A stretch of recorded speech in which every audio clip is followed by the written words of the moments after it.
Good morning. How's everybody doing? Good morning. Doing good. Cheers. Cheers. Good to be here. Well, we're ready. You guys ready to have a good little meeting today?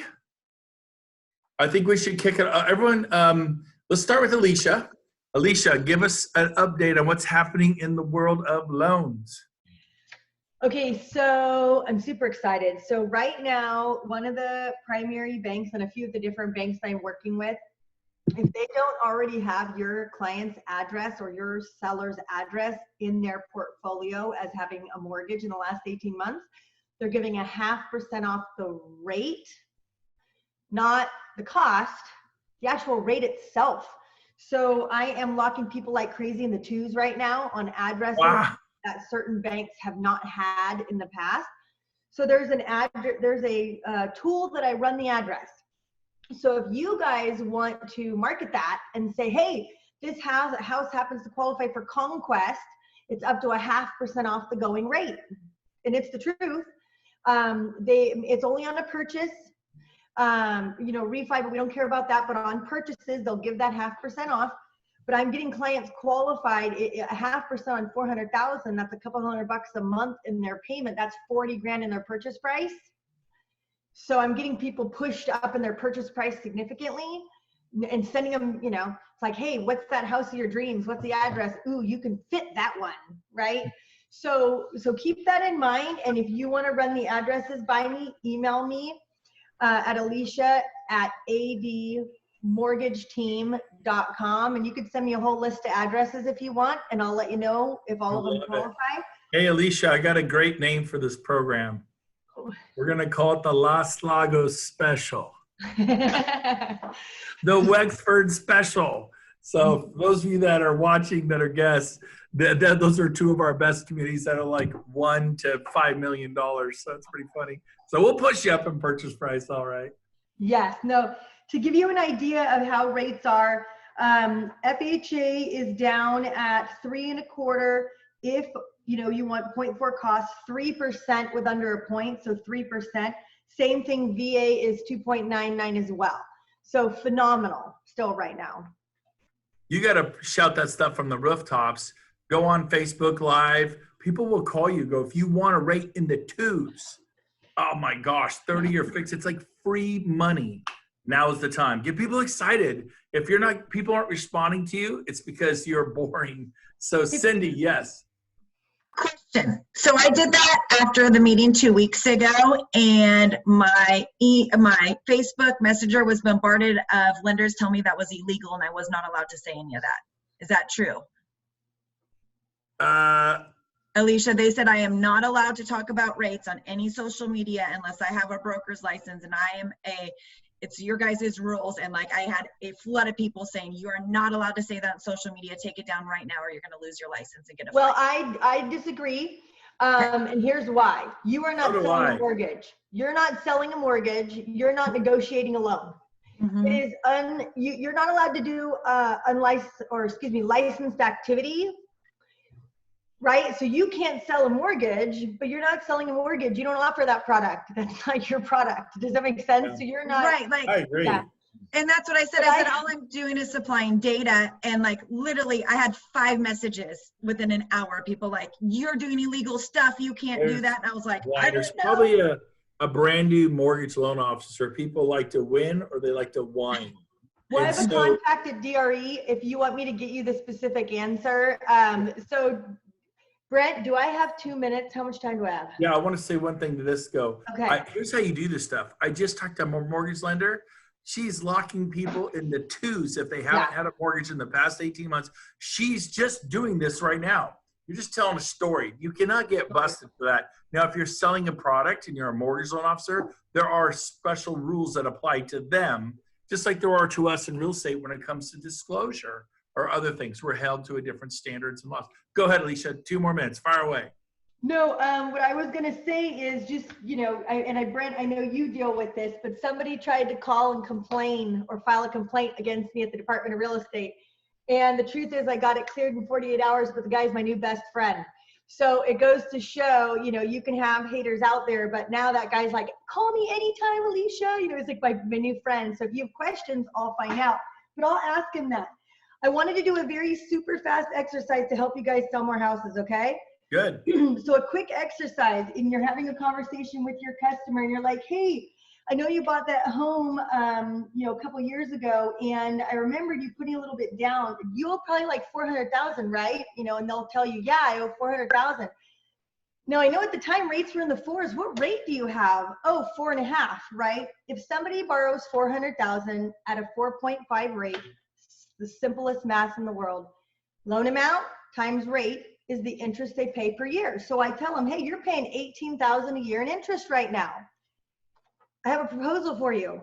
If we could get you a better house and roll your equity over, if you borrow that same 400,000 at 2.99, your interest per year goes down to 11,960 from 18,000. They literally 18,000 minus 11,960. They save $6,000 a year, which is 500 a month in their payment. 500 a month. So they can go get a better house And save 500 a month. Save 500 a month and roll that equity over. Does that make sense? But it's easy to do the math so you guys aren't tied up. If you ask them, what do you owe and what's your rate? Wow, you're paying this much per year. Do the same exercise. You can do a bigger loan, because you can also in that say, well, guess what? You can borrow 475 at 2.9 and pay the same. Does that make sense? Totally. Loan amount times rate is the annual interest they'll pay. So pay the same for better house or pay less and get a better house. So I either love way. it. Yeah, I love very it. cool. Proclaim that from the rooftops on Facebook, at your virtual open houses. Anyone you're talking to, man, if people will go, okay, what? Oh my gosh, I didn't know. Barry Mathis, thank you. Fob to the building for me. I've been locked out of my own building for a week. It sucks. I'm always asking someone to let me in here. So thank you, Barry. I found it right here. Okay, next we are gonna Hey, go. I figure since you pay for the place, you should have a key. Yeah, thanks. That's my $10,000 fob, 10 grand. Anyways, every month. Hey, Heather, what is happening in the world of loans? I know I didn't ask you to speak. I mean, loans in the escrow. Come on, I don't even want to talk about loans. Yeah. In cool escrow and title info that you've heard lately. It's cool. If not, I know I'm just. Yeah, we are doing. We're doing really, really great. I mean, things are going into contracts so unbelievably fast. Our cancellations have dropped. So the escrow side of things, we are, moving and grooving. On the marketing side of things, you guys need to reach out to me. We have a platform that gives you the likely next sellers for you at no charge. And the developer of this program has said 70% of these folks sell within the next 1 to 2 years. So because you guys can't door knock, because you can't do a standard open house, you're going to need another leg for lead gen for your business. So reach out to me so I can show you how to get that, because it's incredible. And why wouldn't you be targeting these folks that are likely to sell in the next 1 to 2 years? And you have the ability, again, at no cost, to export a Facebook audience. So you can create custom Facebook ads using this audience that you've exported. So really cool. I love it. That's great information. Anybody have a question for Heather about that? Want more clarification? Think they got it? Okay, they got it. Real quick, Heather, can you get a list of names of real estate agents in Contra Costa County, or do you have a way to for us to get a list of agents and brokers? Just curious. Oh, non-EXP people for recruiting purposes? Sure, yeah, you can say that. Let me see what I can pull out of my magic hat, but awesome. Yes. Awesome. So you're feeling the bounce. You're starting to feel the counties opening up. Less. Yeah, are less spooked. You did not look like this a month ago. 6 weeks ago, you did not look so spunky. No, well, you know why? Because my kid is in full-time daycare. I have a babysitter for the other kids, so I'm like, woohoo! there's no one here. I'm loving it. Freedom! You're like playing Yeah. our freedom. I am loving this. But yeah, everyone on the corporate front, they're just saying that our spring boom is just going to be summer boom. So it's not, gloom at all. And this is funny you say that. I was getting a Fiji water at Chevron, and I grabbed the paper, lifted it because it was kind of bent over, and it said the lost spring. Because they want to sell bad news. The lost spring. And I get it. It kind of was, but I like your spin. Hey, it's the spring boom. It's just going to be the summer boom. It's just busy. I would say it's very similar, or it was a few weeks ago, very similar to like Thanksgiving, Christmas time. Like the agents that are always working are still the agents working. But now, like within the past week or so, I've seen a lot of new names on the listing front. So we're not worried on our end.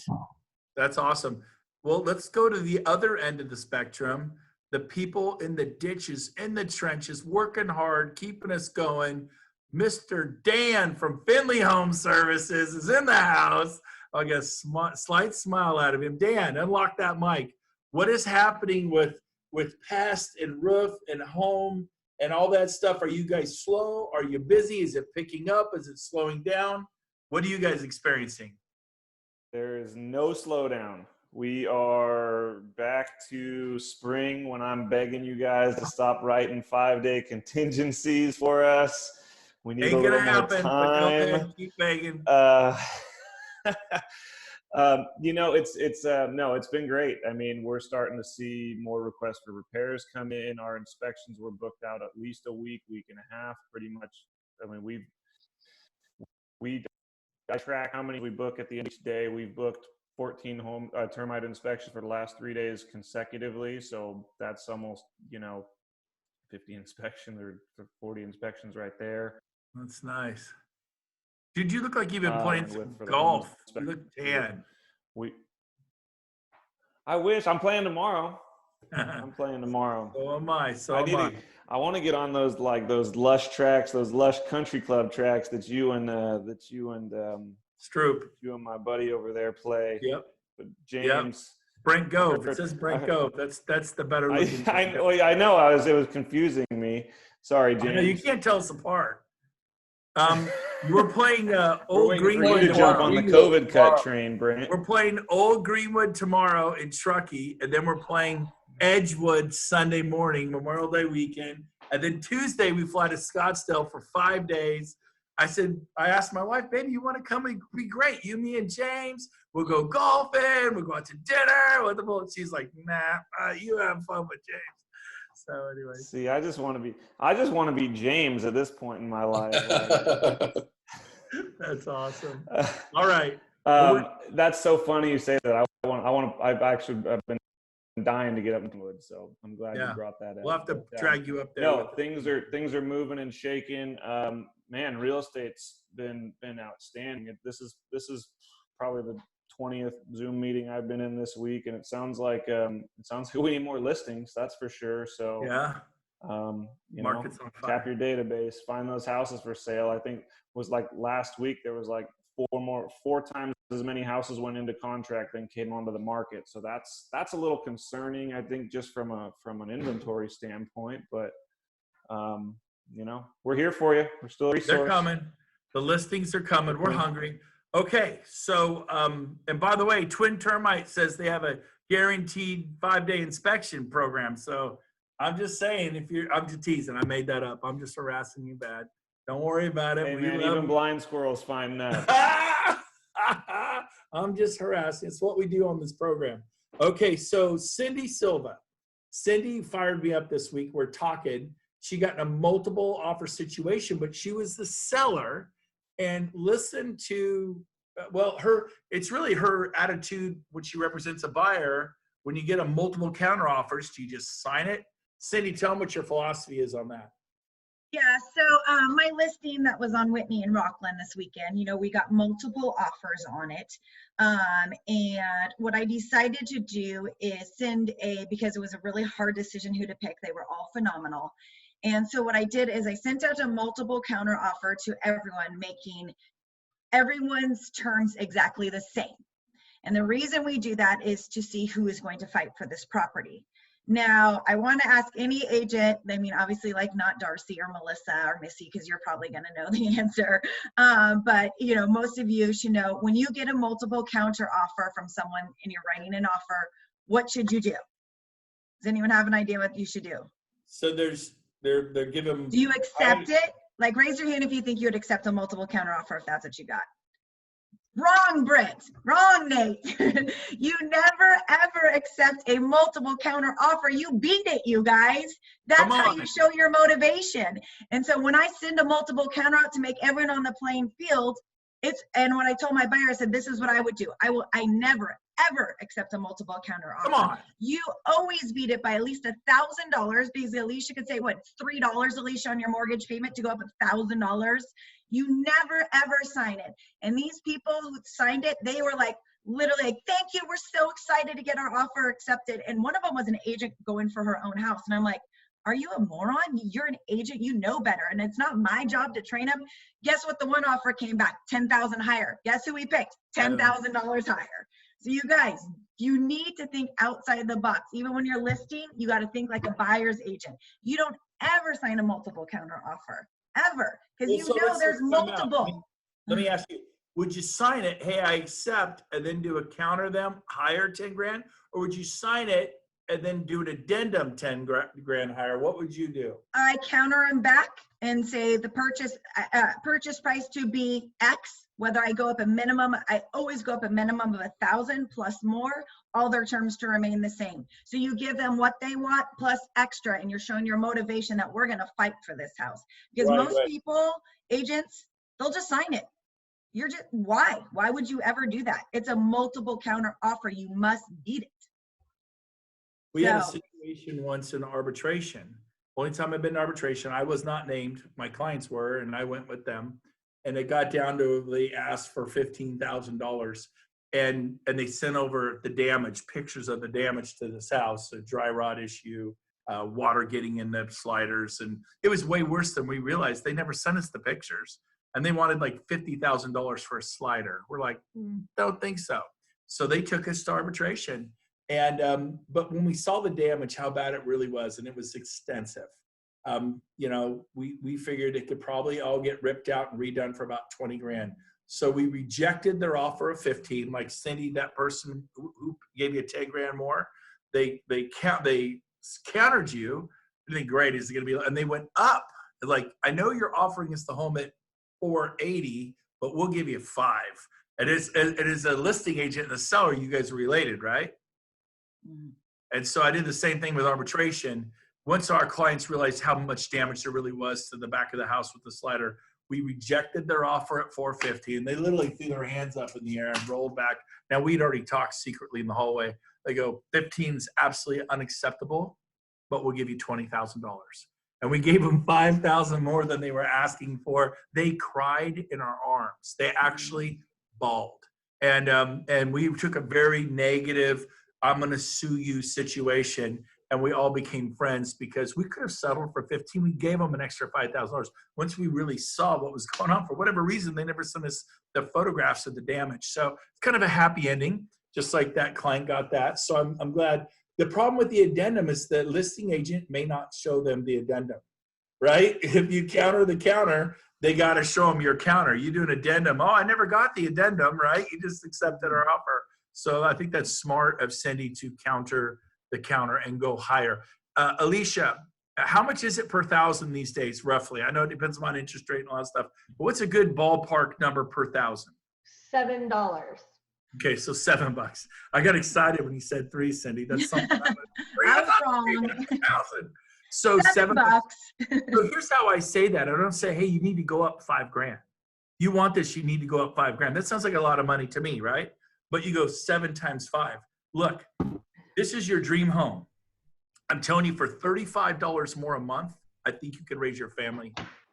Are you going to let $35 a month stay between you and raising your kids in this neighborhood? Your friends live over there. Your parents live over here. You love this house. You don't ask for $5,000. You ask for $35.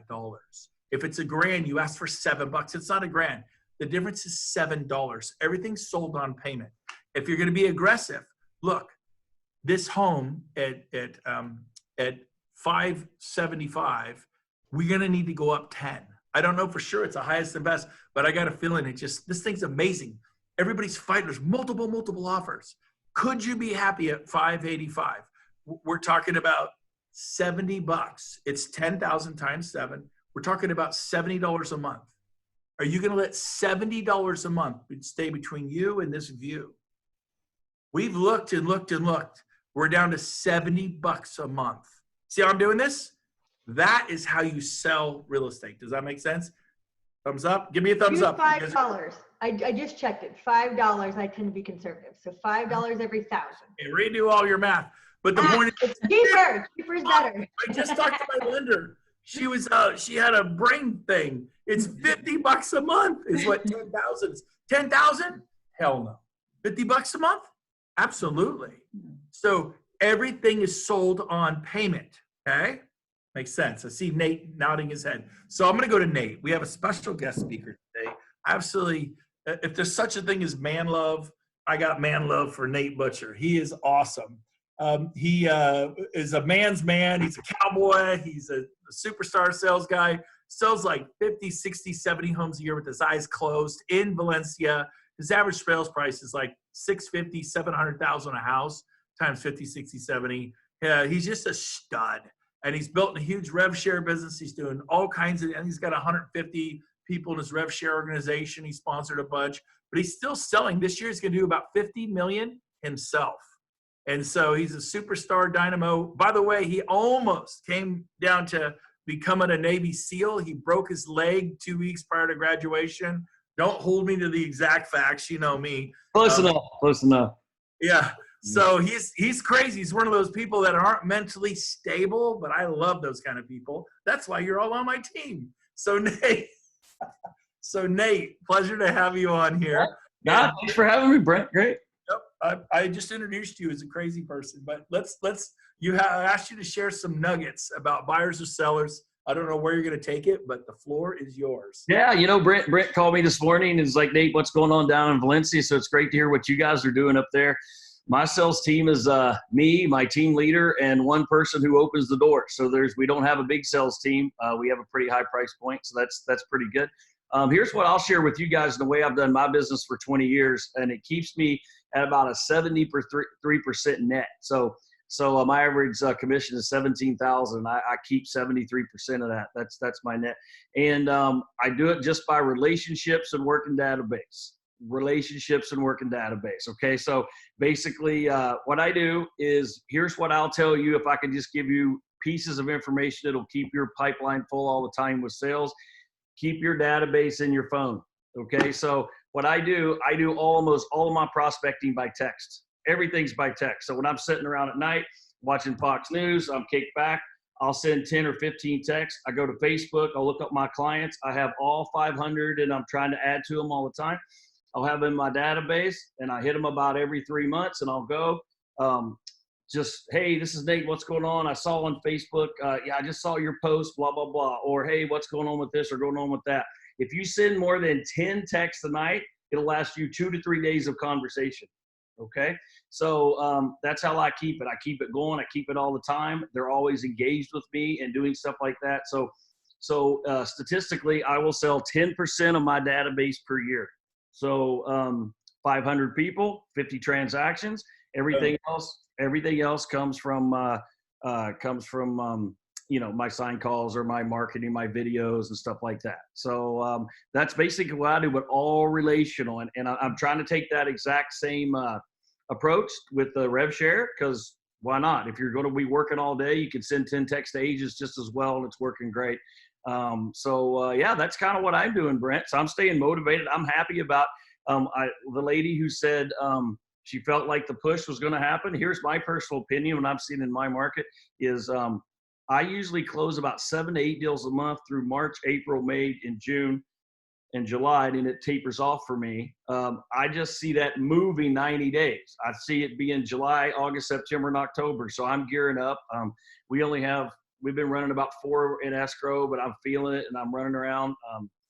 showing my properties, showing my listings. I'll give you guys something that's really been working for me in RevShare, just so you know, is I've show up to personally show all of my properties, right? So then I start the conversation with the agent, and I have 22 agents that I'm working with that are in conversations with me that I've showed up to the property and start talking about EXP. So while they're there showing their client, I pitch the agent on RevShare. So it's been working for me real well too, Brent. Rope-a-dope. So I show up, I'm at your listing on Valencia Circle, and you let me in. What does that look like? Hey, Nate, I'm Brent. These are my clients, Billy Bob. Thornton. Hey guys, great. Hey, great to meet you. Gosh, you're working with the second best agent in town. Everybody laughs. Oh my gosh, Sheila is the second best agent in town, and she's awesome. And everybody thinks it's funny. But Sheila says, since I'm the best agent, I'm going to take you through my property. Everybody laughs. But listen, I do it in a way that's not offensive. People know me. I would never insult anyone, and it's actually funny. It's actually giving them a compliment. And I'll say, well, she might say it's different and blah, blah, blah. And then I'll give them a little tour of the place and show them around the house a little bit. And then it always seems like I'll try to make a window. I'll say, why don't you guys go out and check out the backyard? We just looked at it, and then I'll speak to Susie here a little bit about what you guys are looking for and see if I have any other listings coming up that might work your way. And then they'll separate, and I'll go, shut, you lock it. Lock that sucker, and I get them right in the corner of the kitchen and just bam, and tell them how much I love EXP and how it's changed my career. Now, most of the people in my community know who I am because I sell a lot of property. So I did have to back off a little. It got so bad they wouldn't take my calls to show their houses because they thought they were recruiting calls. So now I have to call all the time and go, hey, this is Dave, but I promise you I'm not going to talk about EXP. I just want to show your property on Sandstone. And then they'll laugh and they'll text me back and stuff like that. So I just turn everything into I try to have a good attitude and a joyful experience about it. And it works really well. And that's kind of the way I've been doing it, so that I can sell property, build my RevShare, get my stock, and it's a win-win for everybody, right? After 21 years, I'm having the best time ever. Nice. Congratulations, man. Thank you. Great information. So while you're watching, TV at night with your family or a movie, and it's, Pride and Prejudice, and you're like, oh my God, do I have to watch him walk through the field in that cool cape one more time? And you can be texting people and just little messages. Yeah, this is really great. To be honest with you, I'll tell you my prospecting time, and it's really funny. I come home and then I'll work in the day, and then I'll get home at night or in the evening. We'll have dinner, and I'll sit down, and Amy and I are always like, we'll flip on the news, or we're out by the pool, sitting by the pool talking, and we're just sitting there, and they know that we're talking, and that's my prospecting time. So I pull up. I have them listed as like my sphere on my phone. So I'll type in sphere, and then it'll come up in alphabetical order. And I always keep my text logs. So then I know what I said to them 3 months ago or 4 months ago. So I'll put in, I just got a call the other day from Maria. I'm going to list her property at noon. So I see, what did I say to Maria? And then, oh, Maria, whatever I said to her, just a little text. Nate, hope you're having a great day. Hope you're staying safe. Is your family doing okay with all this COVID? I'm going nuts sitting in the house all the time, but I'm still selling real estate. At least I get to go out and show property, so it's not so bad for me. Boom. Then I go to the next person, the next person, the next person. Once you hit about 10 people in a row, then the texts start coming back. So then you're in conversations for about 2 hours, and that's it. And I stopped texting about 10 o'clock. So from 4 o'clock, or from 5, let's say 5 to 6 to 10 o'clock, I'm texting all the time. And, I watch, I'll put the phone down, go with my kids, do whatever. Then I'll run back in the house, ba-bam, ba-bam, ba-bam, answer them just like that, and then go right back to what I'm doing. That's how I keep it going, right? Love it. When do you have time off? I don't know that I actually have time off per se, as far as I think I'm always working all the time, but I love the job. I'll get up, I get my kids up for school while making breakfast. I'm not obviously texting them. I'll drop them off for school and I'll start to work. I go pick them up. I'll take them to football practice. I'll sit there in the stands and watch it. Just on my phone, just banging all the time. So for me, all these people are my friends and people I know, right? So, and Brent, you see me this morning. I was texting you at 10 last night, and you lifted me up a little bit, got me out of the gutter, and it was good. So I'm not always the breath of fresh air, but I tell you what I do try. I try to be the breath of fresh air for everyone else. Even if I'm kind of down a little bit, I try not to ever resonate that to too many people. You've always got a few people, but I just always want to stay positive and never the negative situation. No matter what the situation is, I refuse to let the negative go in. I flip it to positive, and that keeps me happy. Well, not all the time, but most of the time. Beautiful, beautiful. Okay, Nate, thank you. Everyone give Nate a big thumbs up. All right, you guys. If you guys ever need anything, use your text. Text is easy. All right. All right. See you. Appreciate you, Nate. Good job. All You right. can hang out or bounce, whatever you got to do. If you got to bounce, I got to take off. I got to do a listing, but I appreciate you guys, and I'll see you in August. I'm going to try to have 100 people. I'm going to try to have 100 there in August. Do it. You can do it, baby. We're going to get it. Gaylord Resort. Awesome. Right. Thanks, Nate. Love you, man. Have a good day. See ya. Okay, our next speaker was reading to me quotes from a book. He really inspired me, and he hit him like right in the forehead. It really just nailed him in the heart. And he's got the book there on display. If you look over there, it's Mr. Barry Mathis. It's called, what's it called, Barry? It's called Sales EQ. Sales EQ. And he's like, he goes, let me read you a quote. And then and he read me 2 or 3 quotes. And I'm like, dude, you got to sell that, share that at our team. That's really good. So the book I gave him, or that he stole off my desk, was right here, Fanatical Prospecting by Jeb Blount. It is phenomenal. Barry said he wrote a new book, Sales EQ. He says that's even way better than this. And this book is a famous book. And so go ahead, Barry, share some of the aha moments. So let me clarify. I believe that if you haven't read the first book, Fanatical Prospecting, that is a must read for everybody.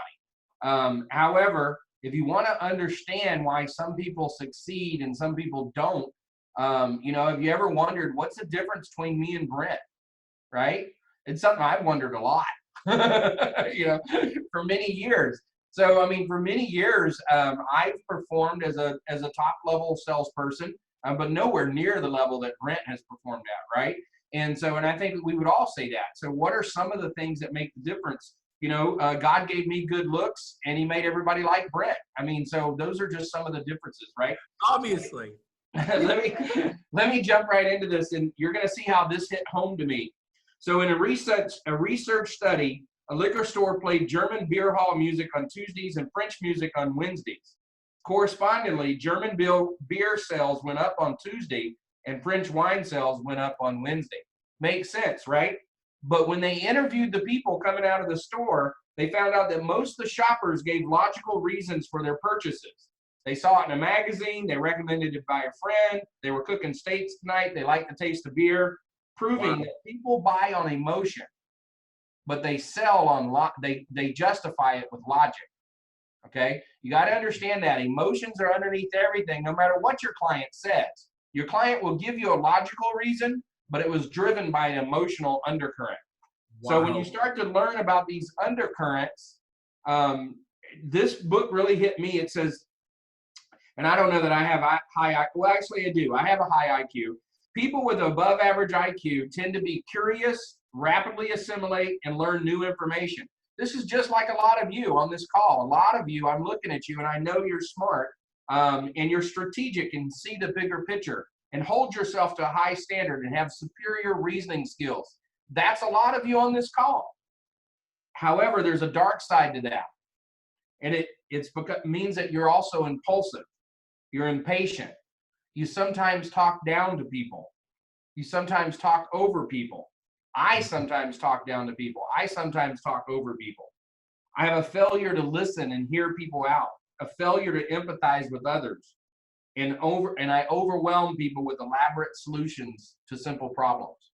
So guys, this book really spoke to me, and all of you that know me are probably nodding your head. Yeah, that's you, Barry.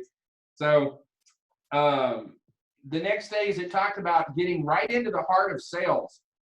Winners that are high-performing salespeople, they actually measure their sales. Whether they realize they're doing this, they do it unconsciously. One of the things I've noticed about Brent as a high performer over the years is a lot of what he does so naturally that you almost don't think he's got a system, but he does. He just has internalized it so well.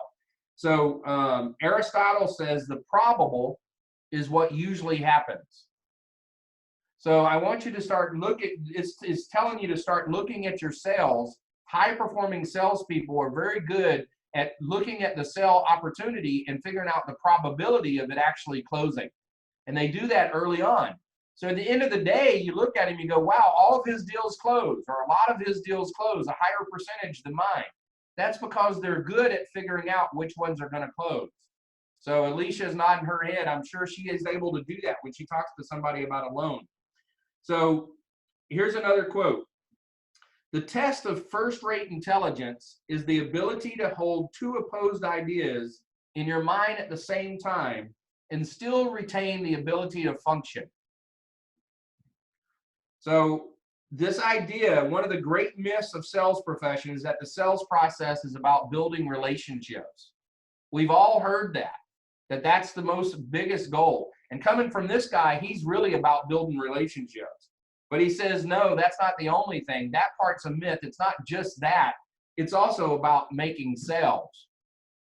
And so you have to be able to hold in your mind at the same time this idea of being empathetic, that you're a people person, but you need to be able to regulate your disruptive emotions that makes you want to be liked and accepted in order to get the sales done. So you have to hold both of those in your mind at the same time. And of course, the deeper the relationship, the higher your chance of your probability of selling. So Brent asked me to spend a little bit of time on this because this stuff is actually, this is real deep connection on this. Sales emotional quotient, emotional IQ, just like the sales intelligence IQ, is a sales-specific emotional intelligence. And it equalizes the investment that you put in interpersonal relationships. It equalizes it to achieving your primary objective of advancing opportunities through the pipeline. It's a dual process that balances out these two opposing behaviors. Okay? Sales professionals who are adroit, who are good at leveraging dual processes, are masters at managing their own disruptive emotions. This is what hit me. I've got a lot of these disruptive emotions. They are empathetic, understanding, and invest in relationships, yet they also detach from their egocentric need to be liked for the sake of achieving their objective and moving to the next step. That's a powerful statement. Did everybody follow that? Do you recognize any of your own tendencies within this? Either your tendency to be liked, or in my case, the tendency to overpower and the tendency to move too quick and interrupt. Managing my disruptive emotions is a primary skill for me to improve my sales. What makes managing and controlling disruptive emotions so difficult is that each emotion is essentially a double-edged sword. At once, at the same time, the emotion can be an asset and a detriment, depending on the situation, context, and the people involved. Now, a lot of you I'm looking at don't have any problems with this. I mean, you guys are really good at managing those contextual clues. And frankly, some of us, myself included, have not been so good at managing that contextual clue. So everybody with me? I'm seeing everybody tuned out. Are you guys good? Keep going, Brent? Good. Okay. Yeah, you're doing good. So shaping that win probability, the pre-qual situation, he says, I need to make something very clear. Nothing you learn in this book matters a hill of beans if you're not dealing with qualified prospects. And that's a very big deal. You can be the greatest influencer the world has ever known, but if you're dealing with a prospect that's not in the buying window, or stakeholders, those that advise the prospect, who are not willing to engage or make micro commitments to advance your deal, then you're going to fail, period, end of story. Some people think they're not able to sell very well, as good as other people, but in reality, the problem is they're trying to sell the wrong people. They're trying to sell people who aren't ready to buy. And then they internalize the failure and think it's about them, but in reality, they're just working with the wrong people, or they're working with the right people at the wrong time. So those are things that we need to stand there.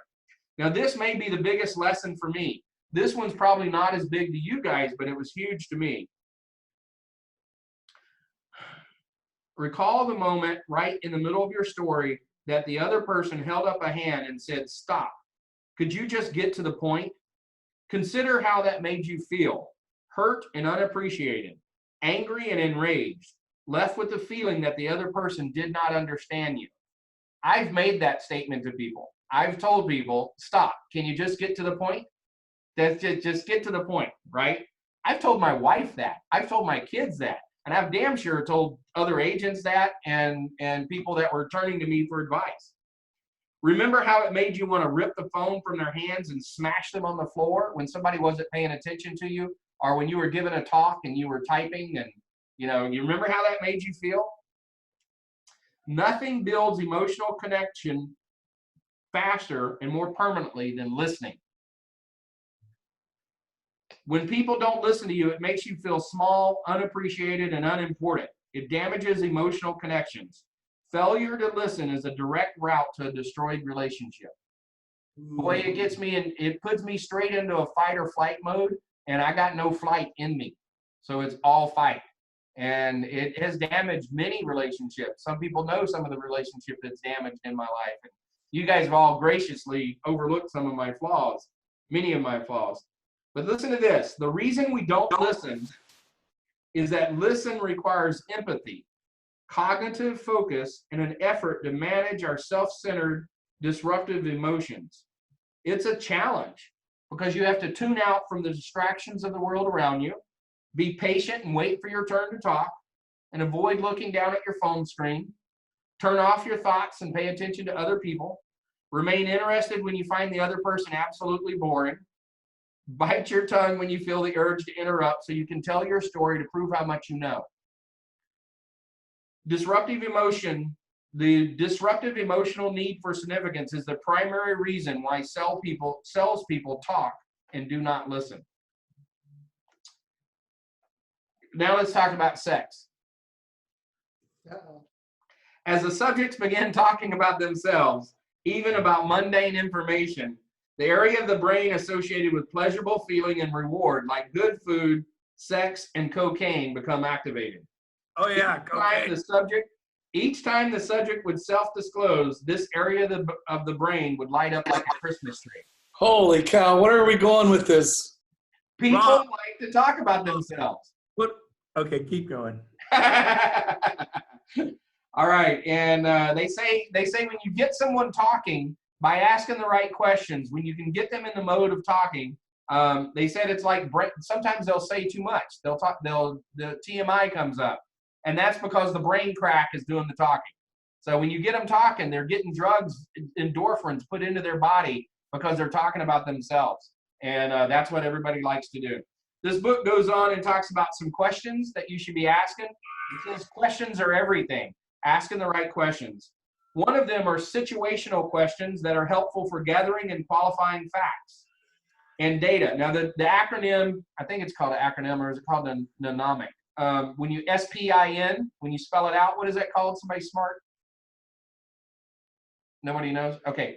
So when you spell something out, SPIN is what we're spelling out here. Situational questions are helpful for gathering and qualifying facts and data, understanding their present need, their present state. Problem questions uncover the prospect's problems and opportunities. Implication questions help uncover the pain that the problem is causing. And need payoff questions task the stakeholder with defining the benefit of solving the problem, generating self-awareness for the need to change. Remember, it's tasking them with solving the problem. It's tasking them with saying what you're trying to say. You're not telling them, you're tasking them by asking the right question. So one of the next thing he talks about is, if sales were football, questions would be the plays. Following your sales conversations, review the questions you asked and their effectiveness, much like reviewing a game film. Keep the ones that worked and change or adjust the ones that did not. I only have two more points here, but that's a good one. Remember, too often we do these sales and we go through a pitch and it didn't work out, then we go away and feel bad. Don't feel bad. Stop and go over what it was you did during that call and what worked, where'd you lose them, which part worked, and which parts do you want to keep. It goes into talking about how to make people feel important. That's really your goals. You want to make them all feel important without sounding forced. Many of you already know these. use their name, remember something about them, like a vacation or something you talked about in your conversation. Brent is a master of this. Build people up by making them look good in front of others. That's awesome. Brent has always done that well. Say thank you and give sincere appreciation. Here's one you might not think. This is something that we don't do enough. Ask them for advice and then demonstrate that their input was valuable to you, right? We spend too much time telling and not as much time asking. Demonstrate empathy by stepping into their shoes. Many of you do that excellently. Listen. We come back to listening time and time again. Listening to your buyer or seller's story is the easiest, fastest way to make them feel important. When your mouth is closed, your ears are open, and you give your complete attention to the other person. Give them a compliment. And then one more point is, in sales, trust is everything. Building trust is a step-by-step process. Every action, decision, behavior links and directly affects trust, either positively or negatively. So you're living by these rules anyway, whether you know it or not. You're already living by them. You might as well put them to work for you. Beautiful, Anyway, Barry. that's the book, Sales EQ. Give Barry a face pump, little hand clap in here. Let him know you appreciate it. It was very good. So what you want to start with, like Barry said, is this book. Order it today on Amazon. Fanatical Prospecting, Jeb Blount. It is phenomenal. It is like the rage across the country. And then his latest book just came out. Barry shared you highlights of this. So it's really good stuff. Yep. There you go. Thank you, Barry. Okay. Next is, well, does anybody want to comment on anything Barry just said? Like maybe you had an aha moment. I know it was we're all listening very intently, Barry, because you had to like send me your points. I struggled to understand myself. So it was a very serious listening type thing. But does anybody want to make a comment off something Barry said? It's cool if you don't. I'm just throwing it out there. Okay. Don't see it. It's good. It was good though. How many of you, let's give it a fist pump if you thought it was solid information. Good. Okay. Everybody liked it. Good. We have 22 people on here today. A bunch of people don't have their cameras on. Sometimes you're taking a shower, doing the laundry. You're somewhere, you just woke up and your hair is sticking all over. We get that. So good to have everybody on today. I'm going to wrap up today's call with, I was pretty inspired last Friday morning. Our keynote speaker to wrap up the EXP convention, John Gordon, who wrote the bestseller, The Energy Bus. I'm big on energy, big on all that stuff. So I took some notes that were pretty cool, I thought. And so for half of you, I'm sure saw it. Half of you missed it. For the half of you that saw it, this will be a good reminder. I was inspired when I read my notes again this morning. But basically he put grit. He's determining success in life is just gets down to one thing. Grit, sales grit, just being willing to, what do you got on you, girl? What does Darcy have? Is that what you have on your wrist? Are you kidding me? Is that like a real tattoo? Is that like that's not ink? That's like a tattoo. That is crazy. Wow. You wonder why she's successful. Alicia has it too. I see that. Hers is light though. She went a little wimpy. Come on, Alicia, step it up. That's awesome. Well, I'm impressed. I'm gonna get right over that old bicep right there. Okay, so he talked about grit. He talked about winning the day. He said each day, just win the day. Don't worry about next week. Because I think we get all stressed out about next week, next month, next year, 5, 10 years from now. He goes, just flip and win the day. Be gritty, win today. I'm going to win today. You see me chugging water like crazy over here. I'm working on winning the day. He goes, you have to be on mission. Some of you right now, you're like going, I have no idea what my mission is. So that is a big clue. You are not on mission. And you stop. You need to back up, go get in that comfy leather chair. You can sit in my office if you want, right over here. It's like how James and Rob remodeled my office. Is this awesome or what? Okay. Especially they put my name above my head. Big, woo, Brent Gove, egomaniac. I love it. So, but you can come sit in my chair anytime you want and go, what is my mission? What am I about? Maybe it's about wells and fresh water in Africa. Maybe it's about getting rid of plastic in the oceans. Maybe it's about selling 100 homes this year or doing 50 deals. I don't know. It can't just all be real estate. Part of your mission has to be your family, your children, your husband, your wife. It has to be life. Like, what is your life about? And so you got to be on mission. And so if you don't even know what your mission is, you can't possibly be on it. So you need to stop, go away for the day. I want you to schedule a day next week, and I want you to go up to Truckee, and I want you to go to Old Greenwood. It's a killer golf course and the most beautiful clubhouse, and the view's panoramic. And you can sit there and not play golf. Sit there and have a cup of coffee and smell the pine trees and look at the gorgeous granite boulders and just be there in the crisp, fresh mountain air when it's 100 degrees down here. And you need to go, what is my doggone mission? Why did God put me on the planet? And I know mine is to love and to make a difference in each person's life I come across. That is my mission in life, is to be a room enhancer, a room lifter, a life enhancer, that kind of a person. That is my mission. And it's an easy mission for me to fulfill and to be passionate about each day. He goes, and then you combine vision and mission. You got your mission and you got a vision. And so you just need to stop. Don't freak out. Go pray about it. Meditate, think, figure out what your vision and mission is. And then passion and purpose, baby. And then you get the passion and you got a purpose because you did your vision and mission. Grit is fueled by optimism and belief.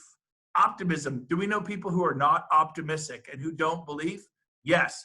And trust me, they have no grit. They weep like a willow. They wilt like a branch. It's all that. I sound like Ali, Muhammad Ali. You're going to wilt like a... Okay, critics never make history. We all agree, what critic makes history? Optimists make history. Winston Churchill's famous never, never quit speech. And to persevere above all else. He was the only one in England. Everyone thought he was crazy, but they say he single-handedly held off Germany. He fought so hard, and he got enough people to kind of hang in there to hold off Adolf Hitler. Negative versus the positive dog. He said, we all have two dogs in our life. There's the positive dog, and there's the negative dog. You know. And so he said Friday morning, he goes, which dog you gonna feed? He goes, you ought to starve the negative dog and feed the positive dog. So I'm preaching to the choir. There are more people could have been on here today than are on here, but you're feeding you're making a conscious decision to feed the positive dog every Thursday. Just learning that one thing Alicia taught us about that $1,000 is $5, and about how we can get them in the twos if they haven't had a mortgage in the past 18 months, guaranteed. And talk to Alicia. I don't know, here, connect them. Let's connect you right now. That stuff, there's so much today. Today was very good. Feed the positive talk. He talked about talking to yourself versus listening to yourself. Unsuccessful people listen to themselves. What do you mean? What does that mean? Talking to yourself, listen. Here's what listening to yourself sounds like. I'm too fat. People don't like me. I can never be like Cindy. I can never be like Alicia. I can't be like Darcy Stratton. I can't put grit on my body. I just don't have that kind of, cahoots. I can't be like Valerie Jennings or John Jennings or Barry. And Barry's very open and honest about himself and his strengths and his weaknesses. I could never be that person. And you start beating yourself up. Like Lori loves to pray and she's a prayer warrior. I could never be like Lori. I don't pray. I mean, I pray for, hurry up and get this over because I want to go get a Big Mac. But, I want to be a deeper prayer life than, I hope we're having pizza for dinner. That's a prayer. Okay. Yeah. But, so when you listen to yourself, you're like, I'm never going to make it. I can never, you're listening. No, I will make it. I'm going to overcome. I'm going to go kick butt and take names today at my open house or virtual open house. I'm going to do what Nate Butcher said. I'm going to start texting 10 people a night. I have a specific goal. I'm going to interact with my sphere. And I'm going to get 500 out of 50. And maybe that's what you got out of today. Maybe it was, a lot of things that you could have gotten out of today. But you got to talk to yourself. Stop listening to yourself. Cast down negative thoughts. Stop it. It's easy to see in our children. Your son, your daughter goes, Mom, I can't do it. Nobody likes me. Honey, it's going to be better. Right? Why do children take their lives? The guy went on Facebook and said, COVID-19 killed my son. His 12-year-old took his life. He was isolated. He was alone. He was playing whatever online games there are for like 18 hours a day. And he hung himself in the closet. is tragic, right? But they take their life because they listen to themselves going, it will never get better. This is unrepairable. We all know from our 30,000 foot view, no, sweetie, we've all made mistakes. We've all screwed up really, really, really, really bad, and it's going to get better. Like you read the Bible through every famine, earthquake, war, and plague. Yes, they talk about plagues, pandemics, like what we're in now. There were plagues. They go, and it always says, and it came to pass. Never once did it ever say, and it came to stay, and everybody was miserable and died and lived a horrible life. It always changes. Think about the storms of your life, the trials and tribulations you have been through. I'm sorry, I wish I could tell you everything was rainbows, unicorns, and leprechaun pots of golds. You are going to go through horrible times in the future. In the future, you're going to go through you are worthy of something more. Come on, girl. That's beautiful. But you listen to me. I'm telling you, some of the future holds some right hooks you're not going to like. But you got to build into you that person who says, okay, let's get it on. We're going to get through this. We're going to get over this, blah, blah, blah, blah, blah. So he goes, then speak truth to your negative thoughts. What do you think Olympians do? What do you think professional athletes do? What do you think the titans of business do? The immature listen to themselves talk endlessly. The pros, they take charge of the talk. They say to themselves, this is who I am. This is what I'm going to do. I love people. People love me. My job is to love. They may rip me into that. That's on them. There's something going on in their life. Do you guys feel the need to rip other people? I highly doubt it. And if you've ever done it, it's because you're in a mean, nasty mood or something really was going bad. You're like, I shouldn't have done that. Guess what? Our job is to love. Our job is to be kind, to speak life. So are you going to rise and shine, or are you going to rise and whine? You know, what's it going to be today? Win the day. You're going to rise and shine, or you're going to rise and whine. This guy was great. What's it going to be? Don't think like a rookie. Think like a pro. Say it again. This is stuff worth writing down. I did right there. I took my notes. Don't think like a rookie. Think like a pro. He said, I just wrote that down as quick as I could. Intentionally practice gratitude. One of the quickest ways to get you out of depression if you're feeling kind of funky. And I'll be honest with you, I've felt flashes of depression and weirdness the past 2-3 weeks. I'm just sick of COVID-19. I'm sick of, even you go to a restaurant, thank God they open them and it's great, but it's not like it was, you know. Stay here, over here, and the waiters have mattresses. And you know, this guy who talked about his son who's 12, he says, yeah, but it's like summer now for the kids. Because this is not like summer.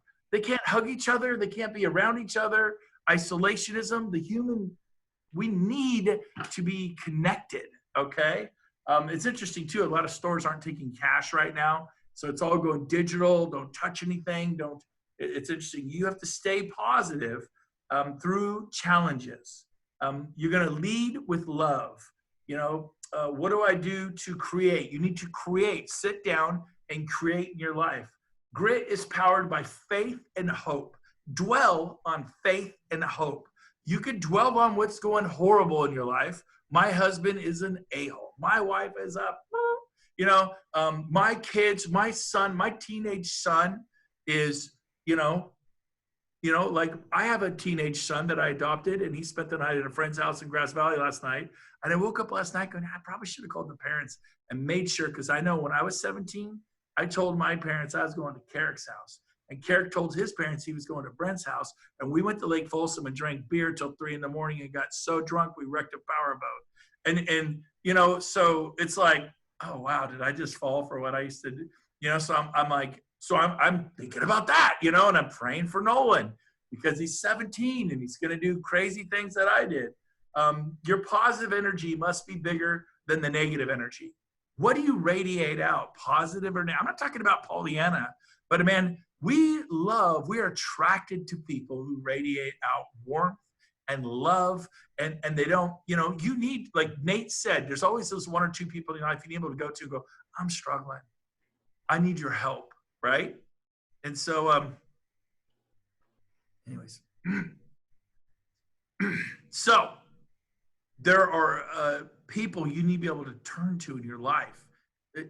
you need a release. You need to go, I'm struggling in this area. I'll just leave it at that. So people, I love this quote. This is my favorite quote. This is why I shared everything I just shared.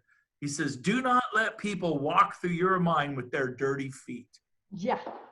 Isn't that a good one? I'll say it again. Do not let people walk through your mind with their dirty feet. Man, I even wrote at the end of that one, I put, love it, you know, don't let them do it. And we let them do it. Oh, really? You think I'm a horrible because I went on Facebook and I said people can get rates in the 2s now? You're going to prison. I will personally, you're going to have a party. And their dirty feet are trampling through your mind and you're going, oh, and I would react the same way. I'd be concerned, but you got to take charge and immediately call someone. Is this true? No, this is, you know, hurt dogs hurting people. You know, I mean, dog with the hurt paw, sweet dog, normally not bite you. Grab that hurt paw, he's gonna nip at you because it hurts. People have pain. Hurt people. And that's where when you see someone behaving badly, you just have empathy for them. I mean, I've always looked at people who turn to people on Metrolist. They use the word, marketing, or they put in, we'll give you a 1% rebate. It's like, and they turn you in. It's like, how do you even figure out who to call at MLS to return? Like, don't you have 100 clients to call like me? But no, they're going to sit there and it's like the HOA police. I live in an HOA. Oh my God, my dog took a poop. My 16-year-old didn't pick it up. It was like news. I'm like, hey, I'm sorry. I got a 16-year-old. And I talked to my 6-year-old, you got to pick up the poop. There's people like with cameras, you know, and it's, anyways. But there's always those people. Beware of energy vampires. Beware of energy vampires. You got to weed them out. Who are they in your life? Who's speaking disbelief to your life? Be intentional, purposeful. Don't let crazy go to your head. Grit is driven by love. And if you don't love your mission, you won't make it. You got to be on mission, on point. Sorry, my phone just spun. We're almost done. We're on the home stretch. I'm going to go quick. Pavarotti, I think I got his name wrong. He's a famous musician. Anybody know his name? Is it Pavarotti? Is that his name? I got it right. James says yes. He talked about devotion versus discipline. Yes, discipline is vitally important in your life, but more important is devotion. He said devotion flows from love. You are devoted to our spouses. We are devoted to our children. If you're not, you are devoted to, do you love, like the crocodile hunter, the guy who died, and we all bawled like a baby. The man was devoted to animals and devoted to caring for other people, creatures, and he was full of life. And we all bawled like babies when the man died because he was doing awesome. It's loving and serving. Love casts out fear. Fear is the second most powerful force in the universe. Fear. People are driven by fear. Run the other direction. But the most powerful force in the world is love. Learn from your past, focus on the future, win the day with vision and mission. Be like the coffee bean. It's the only thing that goes in water and changes the atmosphere around it. Talked about carrots, you put them in hot water, they get soft and wilt away. Talked about hard-boiled eggs, you put it in water, they just get hard. The coffee bean goes in that hot water and changes the atmosphere around it. You guys are all a bunch of coffee beans. You guys you're the John Waynes, the Dirty Harrys, the Mother Teresas, the Indiana Jones, the Rockies, the Rosa Parks. You guys have grit, true grit. Martin Luther King had grit. Abraham Lincoln, the Apostle Paul, Helen Keller deserve to have grit. Decide to do something awesome in your life. To be a history maker. Everyone write that down right now, right now. I want you to be a history maker. How did Mother Teresa become a history maker? She scooped dead and dying people up the streets of Calcutta and wiped the flies away and started taking care of them. And one man looked at her one day and he said, why are you doing this? And she looked at him and she said, because I love you. I care.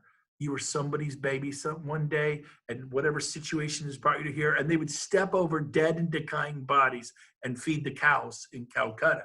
They valued cows as ex-people walking around, whatever jacked up. I'm not going to get into the political replications.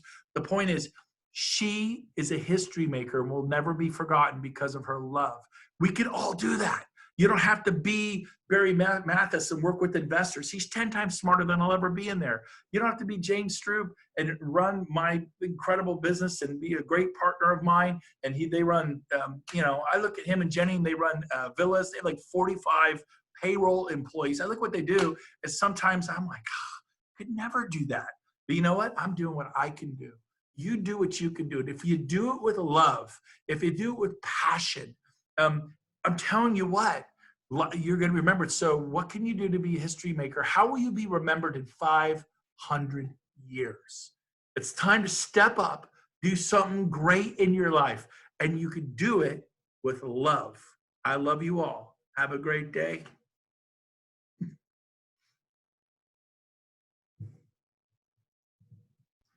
Thank you, Brent. You're the best. Thank you, Brent. So much. So I have time to throw something out there real quick. Yes, no? He's crying. Does anybody want to do a calling contest? Does anybody want to win $1,000? Yes. $1,000. I am ready to put $1,000 on the line. If any of you can out dial me in the next 30 days from today, I just checked my phone records. I'm 4,500 minutes talked to in the last 30 days. If you think you can beat me. But if you can beat my call minutes, I will hand you $1,000 on who can out dial me. Does anybody want to get in on this? Well, that's not personality. That's just working your little butt off. That's grit. Talking grit, baby. Don't say that too, Alicia. I did. Y'all are my witness. If you can out dial, whoever dials the most wins $1,000. We in? Oh, I'm so excited. That's awesome. Okay, cool. Love you guys. We'll see you guys next Thursday. Thank you. Thank you. Bye. Bye.